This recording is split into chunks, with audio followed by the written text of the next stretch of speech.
Picture this, a packed Roman arena, the deafening roar of the crowd, and a man forced to fight for his life. Now imagine that same man, once just a slave, leading an army against the greatest empire the world had ever known. Sounds impossible, doesn't it? But Spartacus's story is proof that the impossible can happen. He started with nothing, literally nothing. A man captured, mistreated, and discarded by the Roman Empire. Yet, instead of bowing down, he rose up. And what he did next shook Rome to its core and changed the course of history. What made him so extraordinary? How did a slave defeat Roman armies and spark a movement so powerful that it still echoes across the world today? In this video, I'll reveal the secrets behind Spartacus's rise, the brilliant strategies he used to win, and the real reason Rome could never forget his name. You're about to uncover a story that Rome tried to erase. Get ready to be amazed by the epic journey of Spartacus. Now, close your eyes and try to imagine this, the world 2,000 years ago, when Rome was the center of everything. Giant roads, massive cities, and invincible armies. But here's what most people don't know, all that glory was built on the backs of millions of slaves. These slaves were the foundation of it all.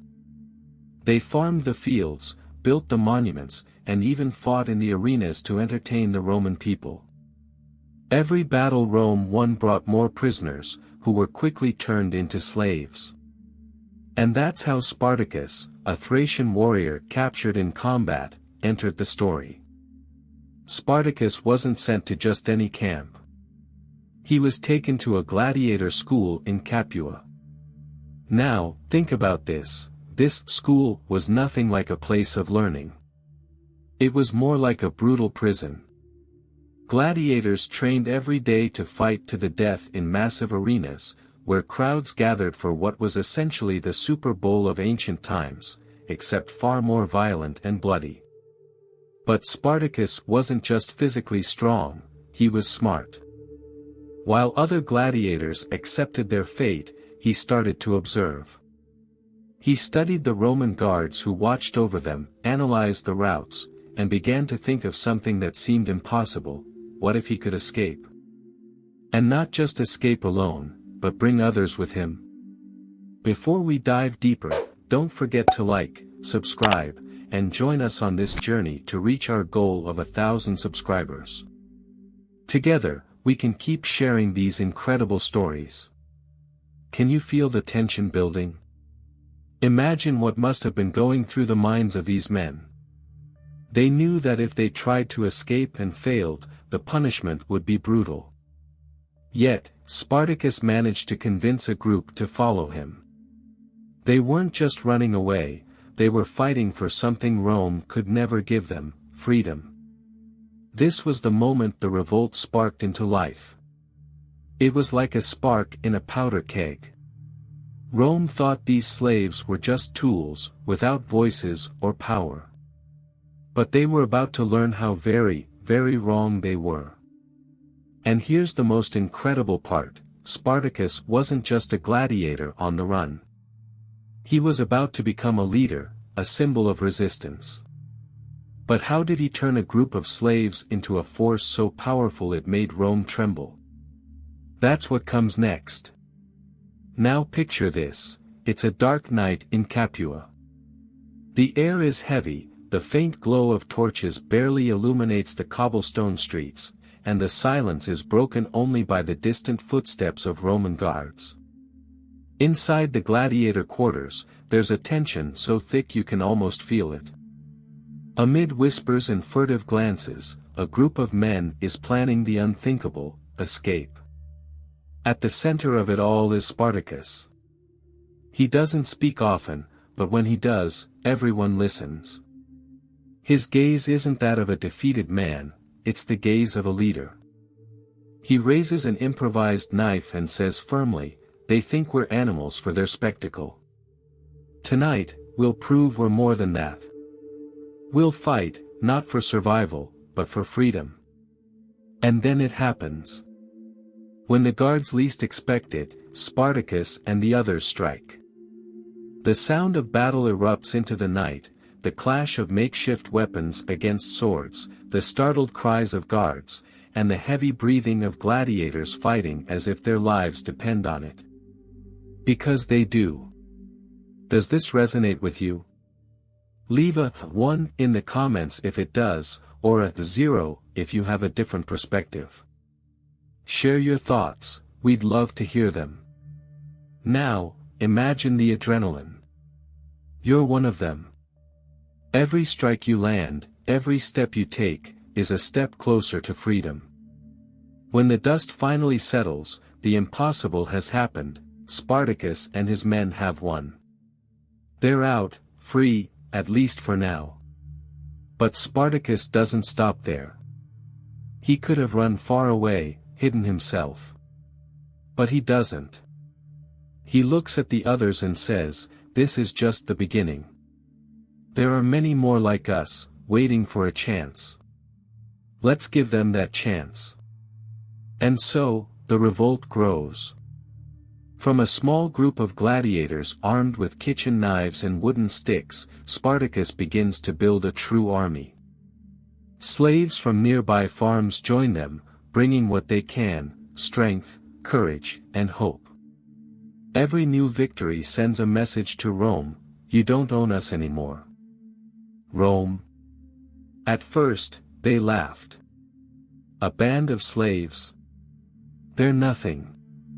But after Spartacus defeated a detachment of Roman soldiers and took their weapons, the laughter stopped. They realized they weren't dealing with a ragtag group. Spartacus was clever. He knew the terrain, when to strike, and most importantly, how to inspire. Think about it, you're a common slave, with nothing, no hope, and suddenly you hear about Spartacus. A man standing up to Rome and winning.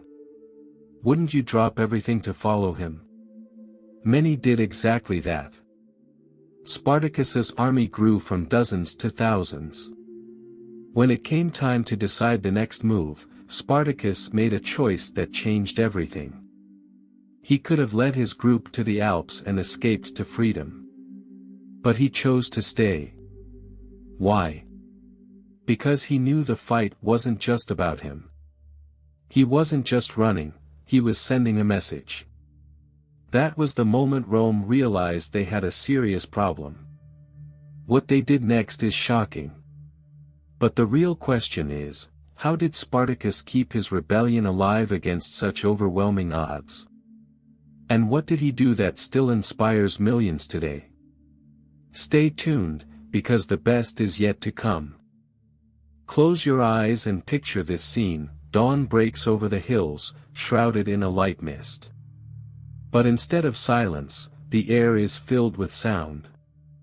Swords being sharpened on stones, hammers forging improvised weapons, the laughter of children running between the tents, and the commanding voice of a man at the center of it all. That man is Spartacus. He is leading something the Roman Empire could never have anticipated: an army of slaves. At first, they were few, just 70 gladiators, fighting with kitchen knives and wooden sticks. But word of the revolt spread faster than wildfire. In every village, on every farm, along every road they passed, other slaves cast off their chains and ran to join Spartacus. Now, imagine what that meant for these people: the chance to fight, to take up arms, to strike back at a system that had crushed them for so long. What had once been a disorganized group now began to resemble a true army. Spartacus wasn't just a charismatic leader, he was brilliant. He knew he couldn't face Rome on their terms, so he created his own. He trained his men to fight in formations, used his knowledge of the terrain to set ambushes, and did something the Romans never expected: he won. Again and again. Now picture this: you're a Roman soldier, marching with your comrades. You've been trained to believe Rome is invincible. But then you find yourself in a dense forest, the sound of the wind interrupted by shouts, and out of nowhere, Spartacus's army appears. They attack with precision, using the element of surprise, and before you know it, the battle is lost. And it kept happening. Spartacus wasn't just surviving, he was humiliating the Roman legions. Every victory brought more followers. Each battle won was a cry for freedom that echoed throughout the empire. By now, it wasn't just gladiators and slaves. Farmers, shepherds, artisans, they all joined the movement, bringing whatever they could. Here's the most striking detail: Spartacus could have escaped. He could have led his men far away, crossed the Alps, and disappeared forever. But he chose to stay. He looked at his followers and saw more than soldiers. He saw a people. He saw the possibility of something greater. He didn't just want to run, he wanted to fight for everyone trapped under the weight of Roman oppression. Rome, meanwhile, was beginning to realize they had a much bigger problem than they anticipated. At first, they sent small garrisons, thinking they could crush the revolt quickly. But Spartacus defeated them, one by one. Then Rome got serious, experienced generals, larger armies, all to bring down Spartacus. But Spartacus was smart. He didn't face Rome directly. He used the terrain, set ambushes, and disappeared before the Romans could react. With every victory, Spartacus's army grew, and Rome grew more anxious. Now think about what this must have been like for the Roman Empire. They were the supreme power of the ancient world, yet here they were, being humiliated by an army of slaves. This fear, this humiliation, drove Rome to mobilize its greatest forces. They couldn't allow Spartacus to continue. But here's the big question: how did Spartacus keep this rebellion alive against such a powerful empire? And how did Rome finally turn the tide? The story only gets more thrilling from here, and what comes next will leave you speechless. Picture the moment: the sun rises slowly, but its light carries no hope. The sky is heavy with dark clouds, as if the world itself is bracing for tragedy. On the horizon, a terrifying sight: endless rows of Roman soldiers. They stand perfectly aligned, their armor gleaming even under the gray sky, their spears forming a metallic forest ready to destroy everything in their path. It's a display of power that would make any heart falter. But not Spartacus's. Now, look behind him. Behind him stand thousands of men and women. They don't have gleaming armor or perfect spears. They hold rusted swords, makeshift knives, and even wooden sticks.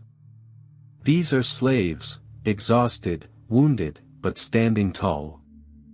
What they lack in equipment, they make up for with something the Romans could never forge: determination.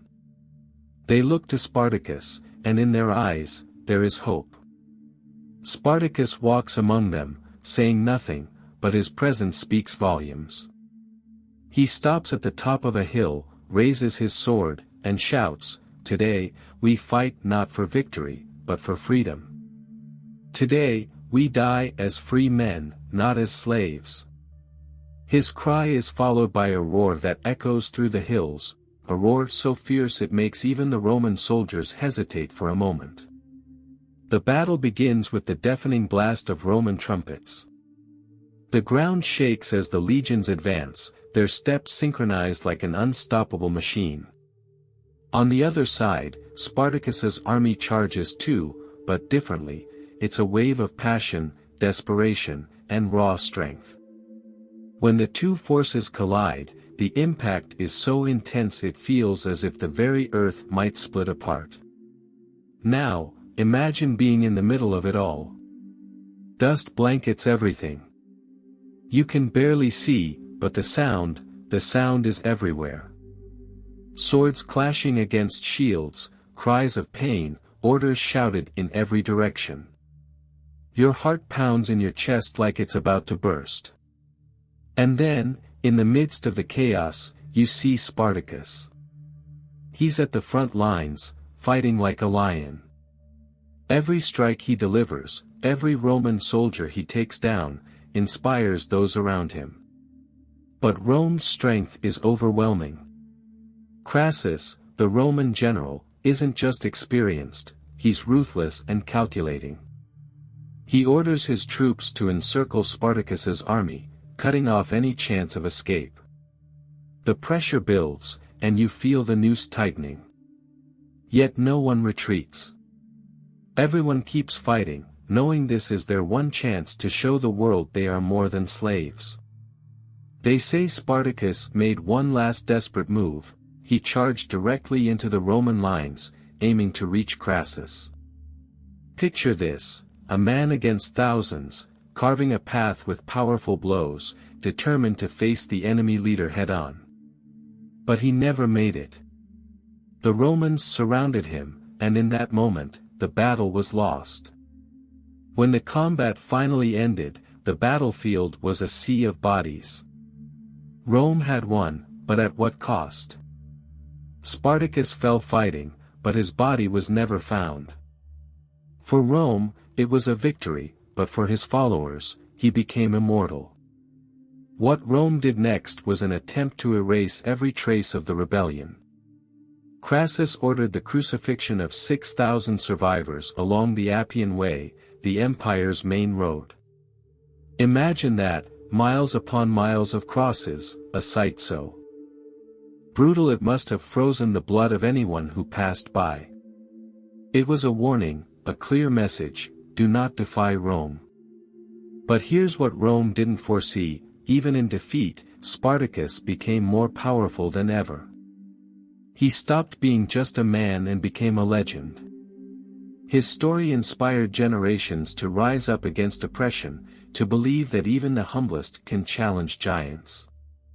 And now I ask you, was it really a defeat? Or did Spartacus win in another way, planting the seed of freedom in the hearts of millions? Did you enjoy this story? Leave a like and help keep the legacy of Rome alive. Now, close your eyes for a moment and picture this: the dust of the battlefield has finally settled. Rome has won, or at least that's what they think. Silence blankets the hills, but somewhere, in the hearts of everyone who's heard the name Spartacus, something begins to shift. It's like a flame refusing to be extinguished.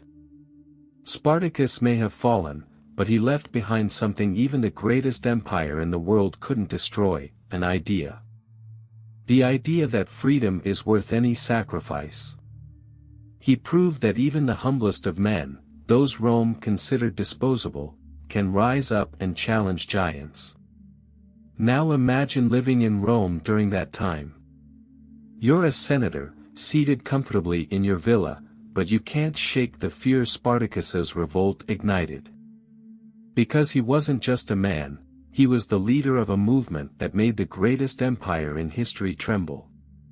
His message was clear: you can oppress us, but you will never break our spirit. But Spartacus's impact didn't end with Rome.